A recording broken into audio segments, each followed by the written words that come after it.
going to be a young man of color for the rest of your life. How do you navigate through spaces and places that are uncomfortable? Boys and young men of color were twice as likely to be born in poverty. Obviously, those neighborhoods are very concentrated. And then as an adult, they're 4 times more likely, even if they were born into a middle-income family, we would then fall right back down to poverty.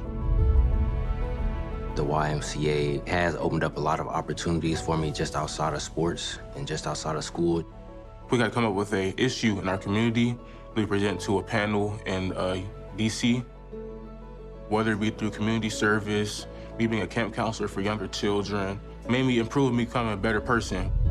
In YMCA, I feel like I can really express myself and they listen. It makes me feel good. We ain't trying to sell young men of color. We want young men to tell their story. So we have to get away from what TV say, what other folks say, what other races are saying about young men of color. The simplicity of all this is identity development, skills, practice. My name is Maurice Watkins, and I attend the YMCA of Southeast Raleigh. The principles and goals of Boys and Young Men of Color is allowing boys, specifically African-American boys, to get information from people that look like us, and not just information like knowledge from school and stuff like that, which is also good, but like information of life lessons. And so what we want young leaders to understand is when you nurture the young person into the places that they need to be, you got to get him to a place where he's thinking about his aspirational life goal. That also gets him out of trauma. It gets him out of causing tension. The biggest thing was just setting the tone for the young men, especially the Black boys as well in this area, to have a safe space to come to, somewhere where they can hone in on their skills, develop with a mentor, and trailblaze for themselves.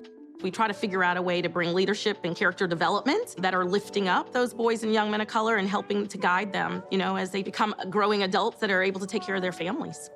And if we create a relationship between data, the practitioner, the system, the family, the young man, it's really everybody working together to get him to decide what he wants to do. The question becomes, how do we become more intentional around understanding a complete population of youth? And then how do we make sure that we're customizing our services to support those youth? We started looking at what kinds of programs do we do across the Y where access may not be equal. A lot of the stuff that we're doing for these students are things that they should already have. At the end of the day, this Boys and Young Men of Color initiative and strategy is trying to equal the playing fields and understand that our boys and young men of color are severely disadvantaged. How can we now help them on that pathway to success? We do things such as fitness, financial literacy. I bring in mentors to speak about some components. I bring in authors who give them their own book. We're able to partner with a lot of youth-serving organizations, the city and the county. I would say the Obama Foundation is the lead partnership with My Brother's Keeper. They're keeping boys in school. They're addressing mental health and trauma issues.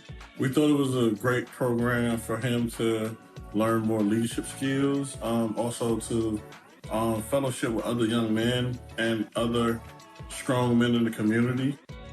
Everybody can interact with each other in a way that's like you won't be excluded. You won't be left out. That's what makes it so cool. That's what makes me want to stay there.